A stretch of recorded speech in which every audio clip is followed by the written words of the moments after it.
Okay, fine.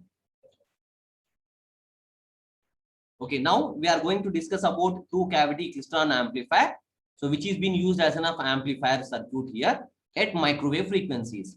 So it has been very easy to analyze this particular diagram, and it is been called as two cavities because the two empty spaces which is being provided over there will be used here.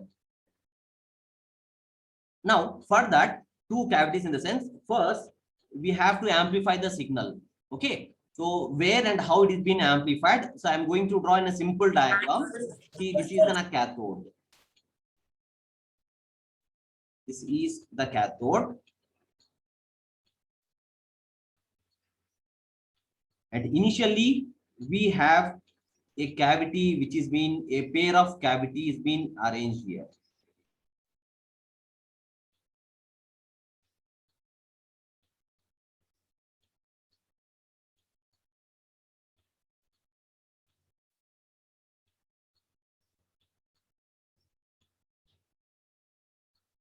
So this is the cathode area. So this is the cathode area. I'll be writing their names. This is the cathode, and this we are operating at then supply voltage, which will be operated at some certain voltage. And this is the anode we have.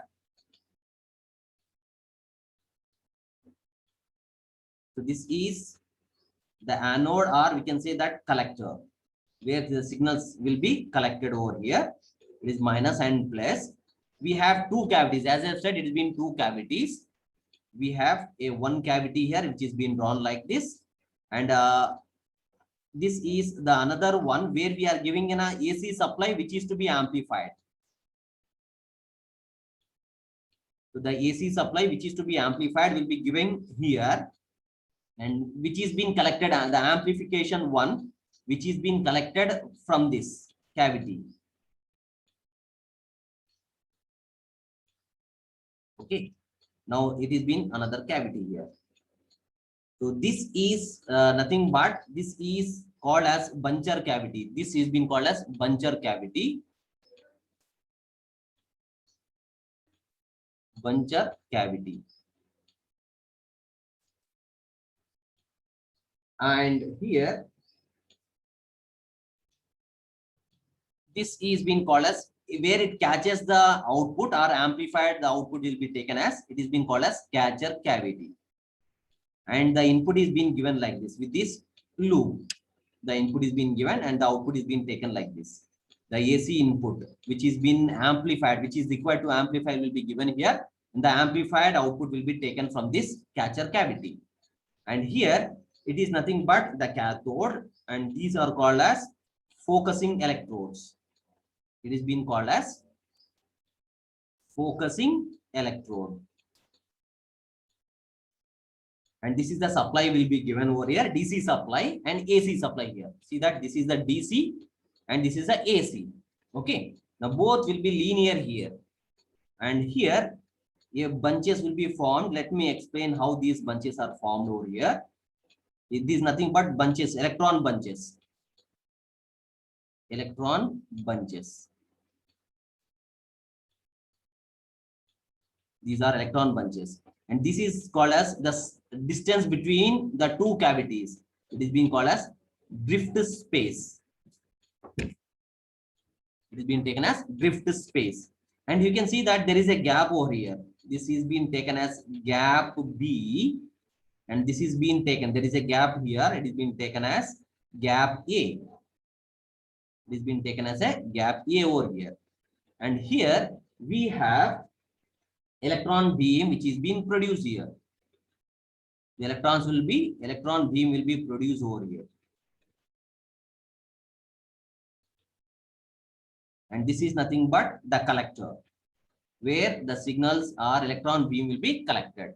So this is the normal diagram which is called as two cavity klystron amplifier. Okay. Now I'll be explaining it in a simple words. I'm explaining how the amplification is being taking place. Please pay an attention over here. This is the construction. Now, whenever the DC supply is being given here, where it can be explained as with a normal bunching diagram. So the operation here, the operation can be explained with some certain diagram. So this is the construction of two cavity klystron amplifier we have.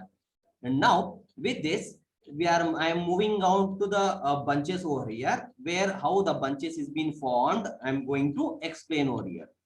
And that can be seen over here, an AC signal which is being given. And for that, this is nothing but the gap A voltage.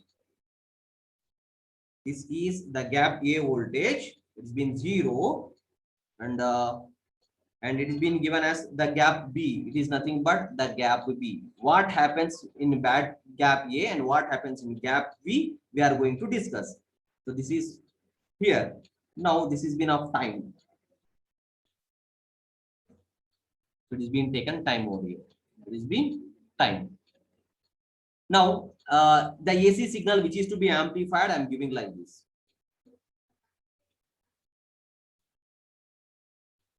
The AC signal which is to be amplified at is being given here. Okay, so now we can analyze that it is being fed. So these are where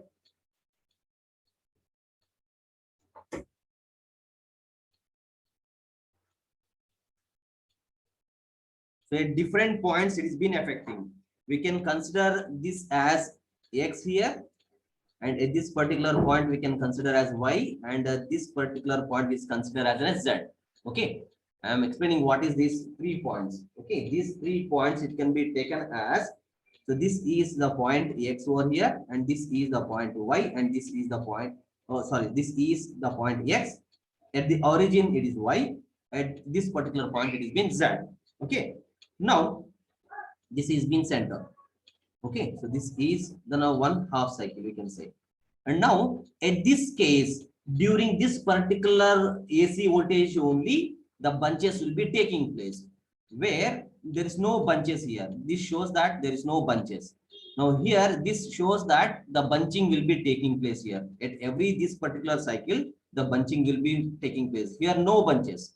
Bunches in the sense a group of electrons, Let me explain how the bunches will be taking place. Now, initially assume that the DC supply is being given here. When the DC supply is being given, electron beam starts moving. All the electron beams are moving from cathode to anode. In that case, we are giving an AC input here. Just by listening, you can easily write on your own only. Please be concentrate. So when we give an AC supply here, which is to be amplified, is being given as AC input. When it is being given here, both AC and the DC will be moving parallel, so that it is being called as linear beam type tubes. So that it is being named as linear beam type tubes. So that when this AC is being influenced by the DC over here, then it is being fed with a positive peak. The electron beam will fed with the positive peak, with a negative peak, and there is no at 0 level also it is being influenced. At each and every level it is being influenced. Now if I take this particular diagram here, whenever it is being taken at this particular point, it is being retarded. The negative positive peak, the negative peak is being influencing the electron beam, due to which whenever the electron beam is being influenced by the negative peak, the velocity, it loses its energy. Okay, because it is being fed with a negative peak, so that the electron beam will be retarded during the negative peak. Whatever the negative peak it is being influenced here, when the negative peak will be affecting this electron beam at this particular gap A, the electrons will loses its energy and slows down, because it is being fed with a negative peak over here, so that the velocity of those electrons which are considered as X electrons, see here it is being X, so that's X electrons which is being there, so it is being slows down its velocity, so that slowly it is being moving towards this particular drift space. Simultaneously, when this particular origin, and this particular origin it is being fed, there is no change in the speed, as normally it is being emitted from the cathode, the same speed it is being moving over here, but this speed will be more than the previous electron, that is x electron, because the x electron was slowly moving, but whereas y electron is nowhere influenced, which is been moving with a normal speed, that will try to catch up the x electron which is been moving slow, okay, which has been previously it is been moved. And after that, when the electron beam is fed with a positive peak, okay, with a positive peak, when the electron is being fed during this particular gap, it gains an energy because of positive peak is being influenced to the electron beam, then it gains an energy, then they move with a greater speed in the tube, okay, then this electron will try to catch up the xy electron which is being moved earlier. They are slightly lower than the speed of this z electrons. You can see here, that's what I'm drawn over here. For x, what happens, the movement will be less, and here the y electron will somewhat lower speed, no speed change over here, and z will have more speed. So like this. So this is how we can see that at more positive peak, more the velocity of the electron, and at minor negative the retardation will be very high, so that slower speed. So because of these, the bunches will be formed because of different velocities. The electrons will be moving over here. The same will be taking place the next stage also. So another bunch will be formed at this particular stage. So whatever it is being formed. So these are nothing but the bunches will be formed. This is how the electron bunches are represented over here. And these bunches are taken out across this catcher cavity. Okay. So this has been very important. See, nothing that for during negative AC supply, the electron beam, whatever the electrons which are flowing in this particular gap at this particular instant get retarded because of it is being affected with negative peak. And when the electron beam is affected with origin, there is normal speed as that it is being generated with the same speed they will be moving. And due to this, the y electron will catch the x electron which is being moving little bit lower speed. And next case, the positive peak, whenever the positive peak is fed with the electron beam at this particular gap, then they move with greater velocity because the positive peak will be imposed on the electron beam. Thereby they get more energy, then they travel faster than the previous two electrons. Then somewhere during this, they try to catch those xy electrons, they form a bunch. So this is how number of bunches will be formed. So this is how the number of bunches will be formed accordingly, X, Y, Z bunches, and that will be collected through the catcher cavity, thereby producing a high amplified output. So this is how a single electrons here, which is been normally, and here the bunching will be taking place. So that's how it is being obtained. So this is how the bunching depends upon the AC supply and also the space between these two cavities, that is being called as drift space. At what distance it has to travel, how much distance it has to travel. We have to maintain a definite distance. We have to arrange accordingly to achieve required amount of amplification. So that's how we can make it out, the arrangement, and this can be worked out as a two cavity klystron amplifier.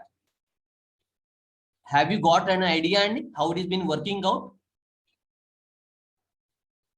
If you have any doubt, please raise me. Just within 2 to 3 minutes, it is going to end up. But tomorrow, be ready for a quiz 2 for the second unit. Very simple.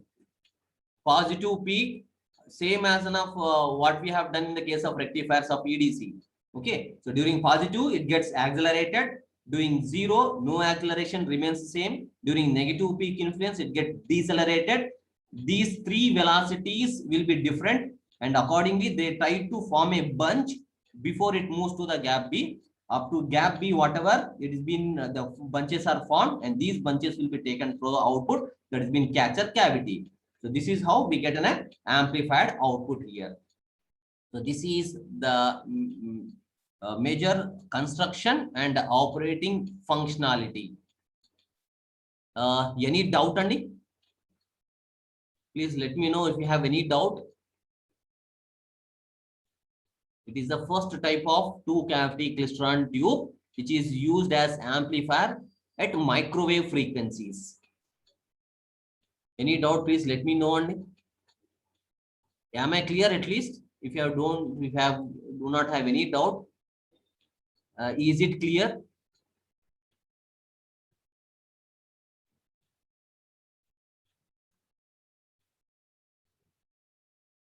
Please, I want to know.